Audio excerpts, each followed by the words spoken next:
Nageenyi keenya bakkuma jirtanitti isin qaqqabu maqaa waaqayyootiin akkam jirtu kabajamtootaa fi jaallatamtoota hordoftoota televiizyinii Waldaa Qulqullootaa. Televiizyiniin Waldaa Qulqullootaa qophii afaan Oromoo qophii isaa torbee galaa sanbataa kunoo qabatee dhiyaateedha kan inni jiru.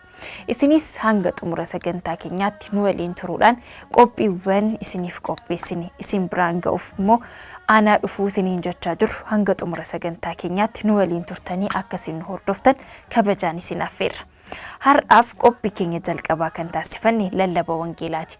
Akkuma beekamu guyyaan har'aa gooftaan keenya Yesuus Kiristoos humna isin jabeessu hangan isiniif ergutti asumatti turaa akkuma isaaniin jedhe ol ba'ee guyyaa 10ffaa isaatti Hafuura Qulqulluu isaaniif ergeedha kan inni jiru. Guyyaa kanas immoo kabajaadha kan nuti jirru. Kana ilaalchisees barsiisaan keenya kan nu barsiisanii ta'a. Isaaniif afaan itti dubbatan nuuf immoo qalbiittiin qalbeeffan Waaqayyo abbaan keenya hundumaaf haa kennu. Garuma barumsaatti ceenu hanga xumura sagantaa keenyaatti nu waliin tura.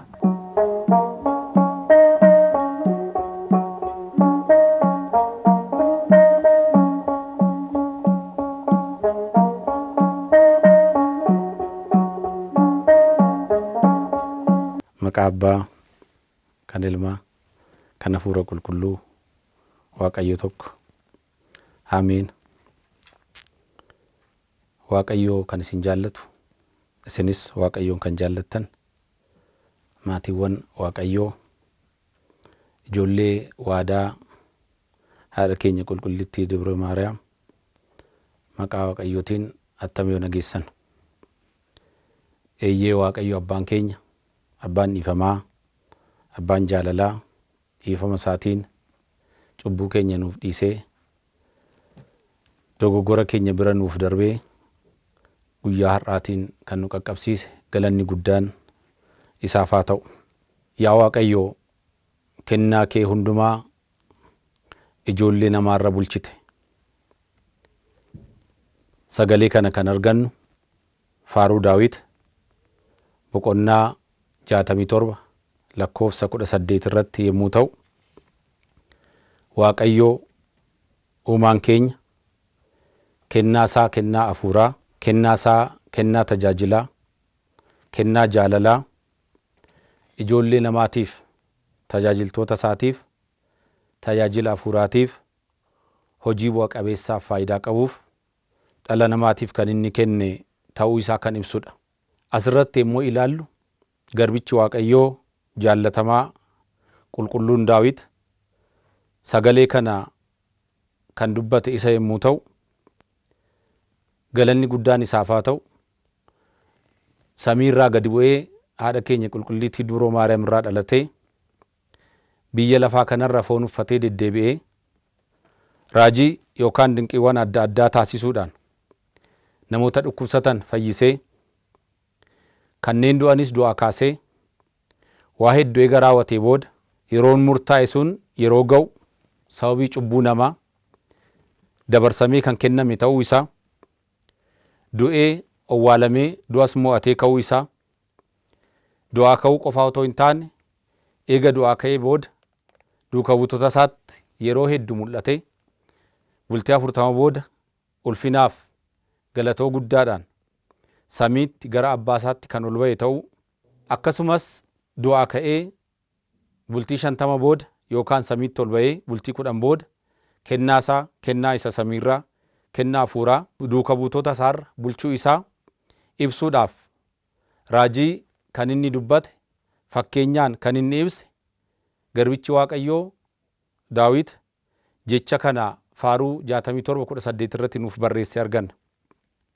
Egaa garbichi Waaqayyoo qulqulluu Daawit raajota kana dura turan keessaa isa tokko yommuu ta'u, waa'ee samiitii gadi bu'uusaa, du'uusaaf du'a mo'atee ka'uusaa, samiitti ol ba'uusaa kanneen ibsan keessaa tajaajilaa Waaqayyoo tokkodha.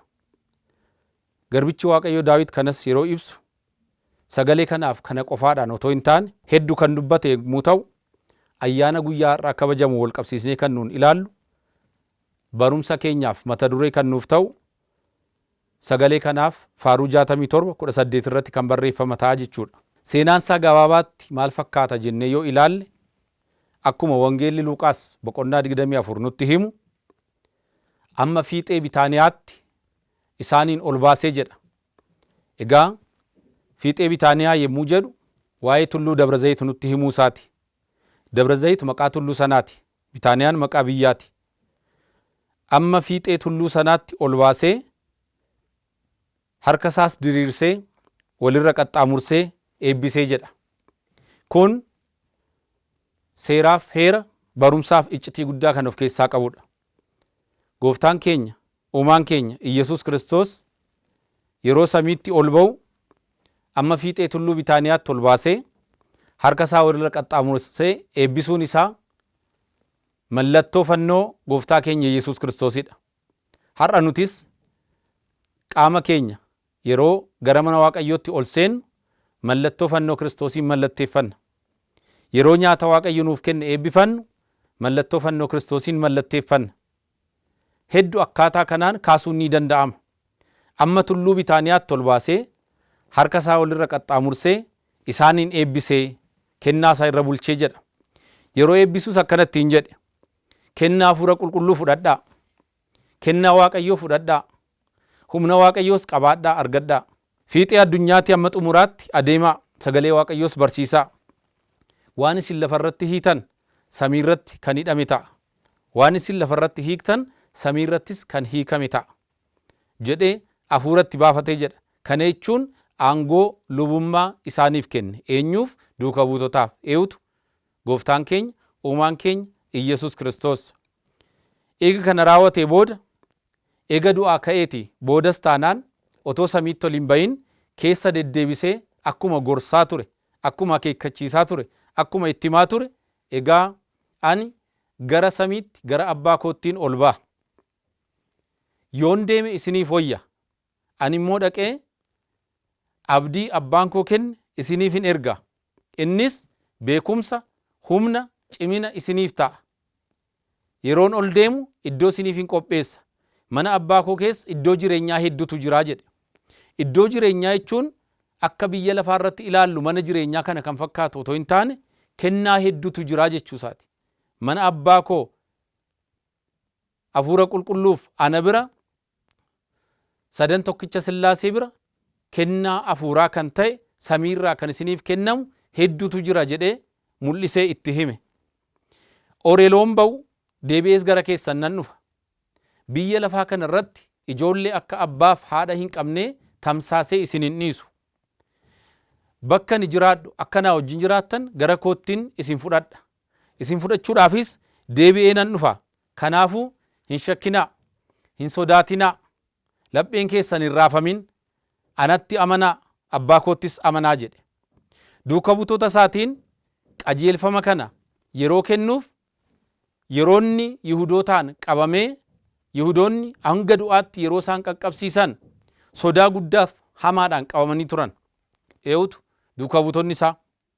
Maa inni sodaan sun yoo jenne barsiisaa isaaniiti, uumaa isaaniiti, qoricha isaaniiti, waa hedduu gurra isaaniin dhaga'anii irraa barataniiru, raajii adda addaa inni hojjete ija isaaniitiin arganiiru. Yeroo Yihudoonni isa qaban, isarratti gidiraa adda addaa yeroo isaan fidan sana ija isaaniitiin waan arganiif baay'eetti na'aniiru. Dabalataan sodaa hedduu keessa turaniiru. Uumaa keenya, uumaa samiif lafaa, gooftaa keenya yeroo isaan beela'an kan nyaachise, yeroo isaan dheebotan kan obaase, raajii adda addaa hojjetee isaanis ija isaaniitiin kan irraa argan, isarratti waan gaarii hin taane, waan hammeenya kana gara kuteenyaan, gara laafina tokko malee kan irratti raawwatan yommuu ta'u, nuun immoo toonuu argatan attam ta'u laataa kan jedhuun sodaadhaan liqimsamanii gooftaan keenya uumaan keenya Iyyasuus Kiristoos eega du'ee owwaalame amma du'aa ka'utti illee taanaan isaan mana cufatanii hanga taa'anitti sodaadhaan qabamanii turan. Sodaadhaan mana cufatanii taa'anii turan. Egaa naasuuf sodaa wal makate. Sana booda immoo inni du'a mo'atee ka'uunsaa isaaniif addunyaa hundumaaf gammachuu guddaadha waan ta'eef dursa sodaaf naasuudhaan kanneen qabaman duuka butoonni isaa kun boodan ammoo gammachuu guddaa argataniiru. Wantoonni wal makatan kun isaaniif tajaajila isaanii akka hin daangessine hanga kamittiyyuu taanaan iddoo kamittiyyuu taanaan waaqayyoon amanuuf amanachuurra dudduba hin jedhinaa. Abbaa kootti amanaa, anattis amanaa, hafuura qulqulluutti amanaa. Mana abbaa koo keessa mana jireenyaa hedduutu jira. Anis immoo gara samiitti gara abbaa kootti ol hin ba'a. Kennaa hafuura qulqulluu siniif hin kenna. Abbaan koo abdii inni kenne sana siniif hin erga. Haa ta'uti garuu hanga humna isa samiirraa dhufu uffattanitti isin Yerusaalemiin cimaatii tokkummaadhaan turaa ittiin jedhee abdii kana isaan abdachiisee abdii kana isaaniif kennee gara samiitti ol ba'e jedhee wangeelli Luuqaas boqonnaa 24 nutti hima. hamma kana eegattimee eega gorsee eega jajjabeessee booda humna Waaqayyoo kennaa Waaqayyoo isa samiitii gadi isiniif dhufu hanga uffattanitti cimaatii Yerusaalemiin turaa jechuudhaan qajeelfama isaaniif kennee gorsee jajjabeessee inni gara samiitti ol ba'ee jedha. Yeroo inni gara samiitti ol ba'u waaqummaa isaatiin samiitti yeroo inni ol ba'u duuka buutonni isaa tulluu Bitaaniyaarra dhaabbatanii otoo isaan ilaalanii samiitti ol ba'ee jedha. Sana booda gorseera waan ta'eef qajeelfama kenneeraaf waan ta'eef gara Yerusaalemitti deebi'anii tokkummaadhaan laphee tokkoon yaada tokkoon ta'anii gara Waaqayyoon galateeffatanitti deebi'anii abdiidhaan turaniiru jedhee kitaabni qulqulluun keessumattiyyuu wangeelli Luuqaas boqonnaan 24 kana nutti hima. Sana booda maaltu ta'e yoo jennee kitaaba qulqulluu kana gadi fageenyaan ilaalle isaanis gara Yerusaalemitti deebi'anii yaada tokkoof laphee tokkoon kadhannaadhaan amantiidhaan cimanii abdiinni isaan abdachiise sana akka isaaniif raawwatu amantiif abdiidhaan eeggachaa turan jedha. As keessa wanni jiru waa hedduudha. Tokkoffaa yaadaaf laphee tokkoon eeyyee adda adda ta'uun barbaachisaa miti. Tatamsa'uun barbaachisaa miti. Yaadaanis jechaanis lapheedhaanis tokko ta'anii amantiif amantiidhaan cimanii isa Waaqayyo abdachiise amantiidhaan eeggachuun barbaachisaa ta'a. Waan guddaarraa baranna waan ta'eef tokko ta'anii garaagartummaa tokko malee tokko keessaa otoo duubatti hin hafin tokko otoo yaada biraa qabaatee irraa adda hin bahin hundi isaanii tokkummaadhaan yaadaaf laphee tokkoon ta'anii Waaqayyoon galateeffachuudhaan amantiidhaan ta'anii abdii sana eeggachaa turanii jedha. Akka hojiin ergamootaa boqonnaa 2 lakkoofsa 1 nutti himutti guyyaa ayyaana bultii 50ffaa irratti kabajamu sana irratti jedha. Qooqa Gi'iziitiin ba'aala haamsaa kan jennu guyyaa 50ffaa irratti ayyaana kabajamu sana guyyaa sanatti namooti biyyoota 12 ol kan ta'an bakka walitti qabamanitti ayyaanni kun ni ayyaaneffama ture. Guyyaa ayyaanni sun kabajamu irratti duuka buutonni Kiristoos tokkummaadhaan ta'anii bakka isaan abdiidhaan eeggatanitti tasa kan akka bubbee huursu qilleensa kan fakkaatu garuu sagalee guddaa sagalee humnaa kan of keessaa qabu samiitii dhufee duuka buutonni iddoo taa'anii amantiidhaan cimanii galateeffatan sana mana sana keessa guutee jedha. Asirrattis wanni biraa nuti ilaallu maayin samiitii kan dhufeedha. Nama dhuunfaa biraa dhufe miti. Garee biraa dhufe miti. Godina addaarraa dhufe miti. Yookaan mandara biraa keessaa dhufe miti. Samiirraa kan dhufe, Waaqa biraa kan dhufe, silas kan itti himamee jiru kan isaan abdatan isa samiirraa dhufu waan ta'eef. Nutis kennaa caalu kan nama jajjabeessu, kan nama gorsu, kan nama barsiisu, isa du'e kan du'aa kaasu, isa hin beekne beekaa akka taasisu, kan tatamsa'e kan walitti qabu, kan fayyisu samiirraa kan dhufu abdii Waaqayyo nu abdachiise isa qabna hundi keenya. Waan guddaarraa baranne. Samiitii kan dhufe kun sagalee guddaa kan of keessaa qabu, humna guddaa kan of keessaa qabu, kanneen gaddan kan jajjabeessu, kan hin beekne beektota akka isaan ta'an kan taasisu, kan tamsa'uuf yaada qabu, gara tokkummaatti kan fiduu danda'u, kan cimsu, keessumatti tajaajila keessatti garaa kutatanii waa'ee mootummaa Waaqayyoof, waa'ee Waaqayyoo labsuudhaaf duutillee yoo jiraate, godaanuun illee yoo jiraate of kennanii waa'ee Waaqayyoo akka isaan tajaajilan kan isaan taasisu kennaan Waaqayyoo inni samiitii waa'ee kennaan hafuura qulqulluu mana sana keessa guutee tokkoon isaaniirra akka arraba abiddaa tatamsa'ee isaanirra bulee jedha. Battaluma yeroo kun ta'u hundi isaaniiyyuu qooqa adda addaatiin dubbachuutti ka'anii jedha. Qooqa adda addaatiin dubbachuutti ka'an. Waa'ee qooqaa amma kana wajjin wal qabsiisnee waa tokko yoo kaasuudhaaf yaalle akkuma beekamu seera uumamaa boqonnaa 11 irratti maal jedhaa jenne yoo ilaalle kana dura qooqni tokko ta'ee namni qooqa tokko walii gala ture. Garuu qooqni adda adda kan inni ba'e waa'ee dhimma Sanaa'or Waaqayyoon kan gaddisiisu cubbuu hojjetanii gamoo ijaaranii Waaqayyoon gadi buusna yookaan hin ajjeesna yookaan hin waraanne jedhanii Baabiloon Sanaa'or kan jedhamu seenaa kana wajjin kan wal qabate yeroo sana Sillaaseen gadi bu'anii qooqa isaanii waliin makan akka isaan gamoo sana ittiin fufne hojii sana akka raawwanne kana taasisanii jedha. Boodan ammoo yeroo ilaallu kennaan hafuura qulqulluu yeroo duuka buutotarra bulu tajaajilaaf, hojii gaariidhaaf, barsiisuudhaaf, fayyisuudhaaf, dhiyeessuudhaaf, mootummaa waaqayyoo qaqqabsiisuudhaaf jecha qooqni saba adda addaa tajaajilaaf kennaa hafuura qulqulluu keessaa tokko ta'ee kenname jechuudha. Inni kanaan dura tokko ture sababa cubbuu adda addaa yommuu ta'u, boodan ammoo qooqa sabaaf sablammiitiin dubbatanii akka isaan waa'ee jireenya mootummaa waaqayyoo akka isaan barsiisan kennaa hafuura qulqulluu keessaa isa tokko ta'ee isaaniif kennamee jedha. Kanaa wajjin wal qabsiisnee wanni biraa nuti hubannoo yookaan xiyyeeffannoodhaan ilaallu maa inni yoo jennu guyyaa 50ffaa irratti kan kabajamu ayyaanni maal ture sana dura yoo jenne ilaalle inni jalqaba kanaaf ka'umsa ta'u Faasikaa Yihudootaati. Faasikaan Yihudootaa maa inni yoo jenne Yihudoonni yookaan Israa'el bittaa garbummaa jalaa ba'anii du'arraa baraaramanii guyyaatti fayyan sana ni kabaju turan. Torban booddee yookaan Faasikaa sana kabajanii guyyaa 50 booddee guyyaa 50ffaa irratti ayyaana asheetii yookaan makara jedhanii kabaju turan. Maa inni kun hiikkoonsaa attamitti kabaju jennee yoo ilaalle qotanii waan argatan facaasatanii waan argatan sanarraati asheetii sana walitti qabanii biyyaa biyyarraa walitti qabamanii fuula lubootaatti dhiyaatanii aarsaa waaqayyoof dhiyeessanii waaqayyo waan kana nu qaqqabsiiseef kanaan waan nu ga'eef bu'aa waan arganneef jedhanii waliin ta'anii edda waaqayyoon galateeffatanii asheetii walitti qaban sana nyaatu turan. Bultii 50ffaa irratti maal kabaju jechuudha. Faasikaan Yihudootaa darbee gaafa bultii 50ffaa haala kanaan waaqayyoon galateeffatu turan. Gara ayyaana waadaa yookaan kakuu haaraatti waas deebisnee ilaalle Faasikaa Yihudootaa kan ture gara Faasikaa du'aa ka'uu gooftaa keenya Iyyasuus Kiristoositti jijjiiramee yookaan inni kakuu isa jalqabaa keessa ture gaaddidduudha fakkeenya waan ta'eef inni kun garuu amanamaadha waan ta'eef gara kanaatti dhufee du'aa ka'uu gooftaa keenya Iyyasuus Kiristoos Faasikaa keenya jennee haala kanaan kabajnaa jechuudha.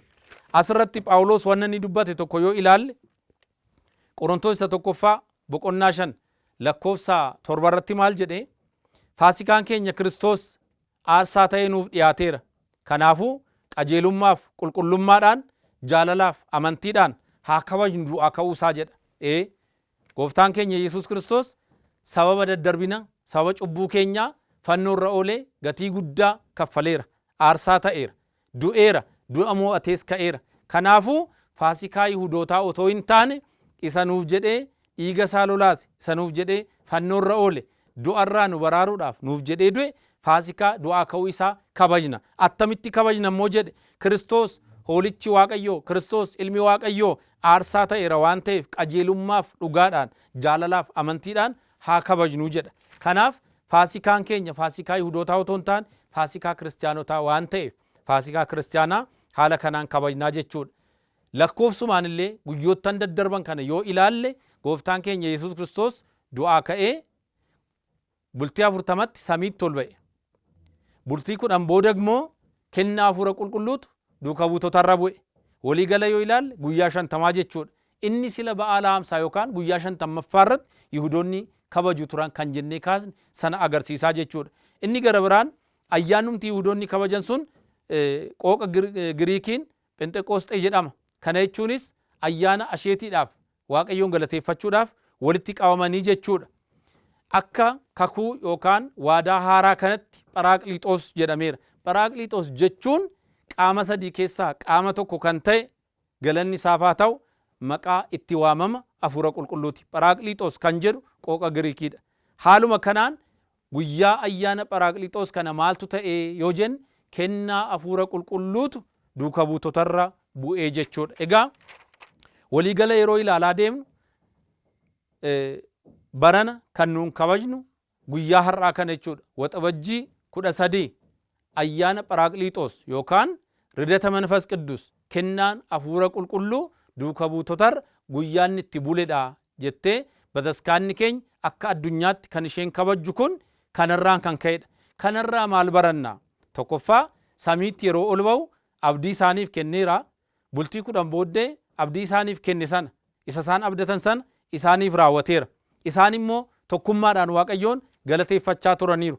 Kanaaf duuka buutota irraatii maalidha kan nuun barannu? Ayyaana kanarraa maal baranna yoo jenne ilaal, inni jalqabaa gooftaan keenya uumaan keenya Iyyasuus Kiristoos qaama sadii keessaa qaama tokko nuuf jecha fannoorra kan oole, kan du'e, du'a mootee kan ka'e, samiittis kan ol ba'e, abdii kanas kan isaan qabachiise, kan abdachiise Iyyasuus Kiristoos abdii qofaa otoo hin taane isa waadaa nuuf gale kan raawwatu ta'uu, abbaa dhugaa ta'uu, dhugaa kan raawwatu, jechisaas hojiinsaas dhugaaf qabatamaa amanamaa ta'uusaa irraa hubannaa jechuudha. Maal ittiin jedhee ture jenne yoo ilaalle, abdii abbaan koo kenne isiniif hin ergaa, innis gadda keessan naasuu keessan irraa isin jajjabeessaa, tajaajilaaf akka jabaattan isin taasisaa, saboota cubbuudhaan faalaman ni qulqulleessaa, kanneen gaddan ni gammachiisaa jedhee abdii isa isaanii kenne san kennaan hafuura qulqulluu kunoo guyyaa irraa duuka buutotarra bulee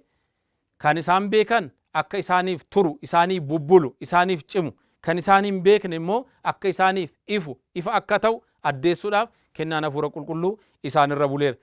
Inni lamaffataa wanni amma guyyaa har'aa ta'e jettee bataskaanni keenya labsitu, nutis abbootii keenya irraa baran ergaa kana hordoftoota hundumaaf dabarsinu akkanumatti tasa kan mul'ate otoo hin taane duraan dursanii raajonni raajii kan dubbatan fakkeenya fakkeessanii kan isaan ibsan hedduu keessaa qabxii tokko yookaan lama kaasuu dandeenya. Faaruu Daawit 67:18 irratti mata duree barumsa keenyaa goonee kan nuun sila kaasne, kennaa kee isa samiirraa, kennaa kee kennaa jaalalaa, kennaa tajaajilaa, kennaa hafuuraa samiirraatii gara ijoollee keetti gadi dhangalaaste, kanneen foon uffatan ijoollee keella bushite jedhee dubbatee jira jechuudha. Kun waggaa 1000 dura raajiidhaan kan qophaa'e, kan dubbatame, ergaansaa kan galmeeffamedha jechuudha. Dabalataan raajii Iyyoo'eel 2:28 irratti isa barreeffame yeroo ilaallu, anis bara sanatti hafuura koo ijoollee koo kanneen foon uffatan irratti nan dhangalaasaa jedhee raajii dubbateera. Iyyoo'eel irra bulee sagalee kana kan dubbate Waaqayyodha. Ergamaa ta'ee raajii kana kan dabarse Iyyoo'eelidha. Kun immoo kunoo guyyaa har'aa dhugaa ta'ee dhugoomsamee ni argina jechuudha. Inni gara biraan gabaabaatti qabxii sadaffaa nuti ilaallu, kakuu moofaa keessatti wanti ta'aa ture gaaddidduudha. Isa haaraa keessatti amma raawwatamaa jiru kanaaf, qabatamaa kanaaf, dhugaa kanaaf, seeraaf, heera, ayyaana kabajuu, barachuu, tajaajiluuf, bataskaana keenyaaf fakkeenyummaan isaa akkanumatti amma jedhamee amma kan qopheeffame otoo hin taane dursee raajiin dubbatamee, fakkeenyi fakkeessamee, dhugoomsamee, achirratti dhaabbatamee kan ittiin tajaajilamuuf tajaajila argannudha jechuudha. Innis maa inni yoo jenne, Yihuudoonni inni isaan kabajaa turan faasikaan sun faasikaa keenya du'aa kan ka'e Kiristoos du'a mo'atee isa ka'e, du'aa ka'uusaa kan kabajnu ta'uu isaa, akkasumas guyyaa 50ffaa irratti ayyaanni isaan kabajan kun ayyaana Pharaaqliixoos kan jedhuun kan bakka bu'e. Eddasii kaasanii Yihuudoonni faasikaan isaanii gara yaa'ii hafuuraa duuka buutotaatti kan jijjiirame ta'uu isaa. Isaanis yeroo sanaa kaasanii eega kennaan hafuura qulqulluu duuka buutotarra bu'e kaasee kan tamsa'an ta'uu isaanii, garuu bakka sana immoo duuka buutonni kennaa hafuura qulqulluu uffatanii argatanii humna hafuuraatiin tajaajiluudhaaf qaroomina guddaadhaan yaa'iin sun kan itti fufe ta'uusaa seerriif kitaabni bataskaana keenyaa nutti hima. Inni gara biraan duuka buutonni Bitaaniyaa irraatii yeroo deebi'an amma fiixee Bitaaniyaatti isaan baasee eebbisee kennaa hafuura qulqulluu fudhadhaa, cubbuu biyya lafaa irratti isin hiitan samii irratti kan hidhame, kan isin hiiktan kan hiikame ta'a ittiin jedhee abdachiisee deebiseera. Abdachiisuu qofaa miti, akeekkachiisis faana jira. Tokko ta'aati jaalalaaf amantiidhaan isin humna isa samii irraa isinii kennamu eeggadhaa jedhee ture. Kana waan ta'eef isaan iddoo isaan walitti qabaman sun, tokkummaadhaan iddoo isaan turan sun, jaalalaaf amantiidhaan kan isaan abdii eeggachaa turan sun fakkeenya bataskaana keenyaati. Har'as bataskaana keenya keessatti daa'imman dhalatanii ijoolleen dhiiraa bultii 40, ijoolleen durbaa bultii 80tti kennaa hafuura qulqulluu bishaaniif hafuurarraa dhalatanii mucummaa Waaqayyoo argatu. Kanaaf iddoo isaan walitti qabaman sun, tokkummaan isaanii suniif amantiin isaanii fakkeenya keenyadha jechuudha. Akkasumas beektonni 318 maal jedhan? Eeyyee duuka buutonni Kiristoos kan isaan walitti qaban, dhiiga Kiristoosiin kan isaan hundeessan bataskaanatti qulqulluu kanaaf amantii kanaan ni amannaa ni jiraanna jedhanii seera nuuf tumanii jiru. Akkasumas qiddaasii keenya irratti maal jedha? Waa'ee kennaa hafuura qulqulluu guyyaan har'aa kun attam nama sodaachisti, yeroon kun attam nama sodaachisti akkam nama hollachiisti maaliif samiirraati hafuurri qulqulluu sa'aatii yookaan yeroon itti bu'ee foon waaqayyoo dhiiga waaqayyoo kana nuuf eebbisudha jedha.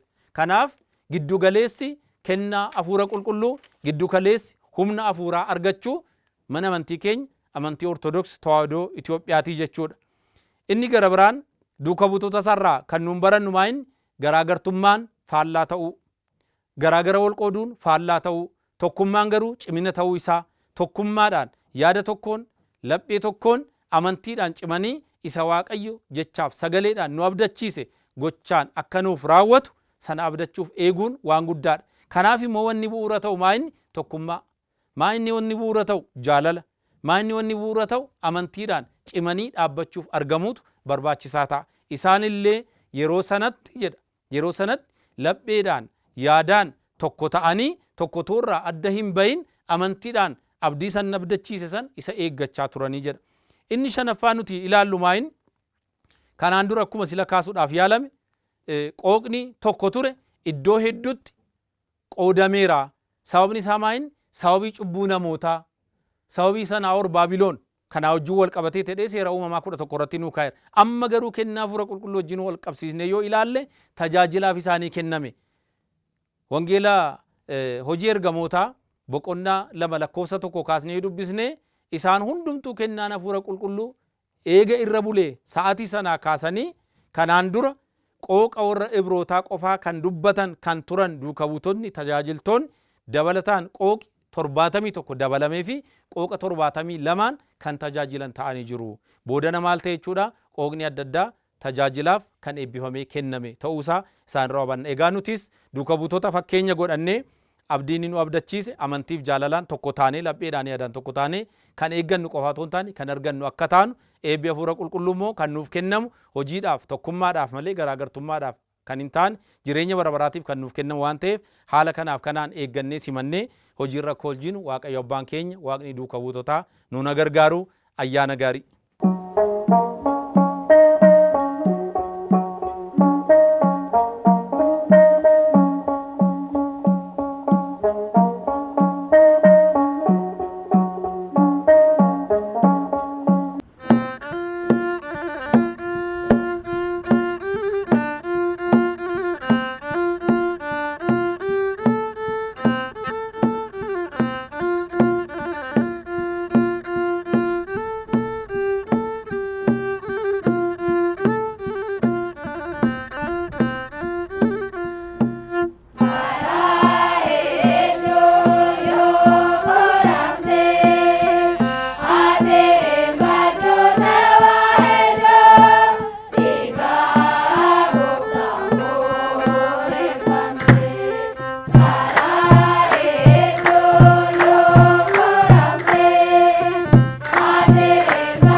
Ade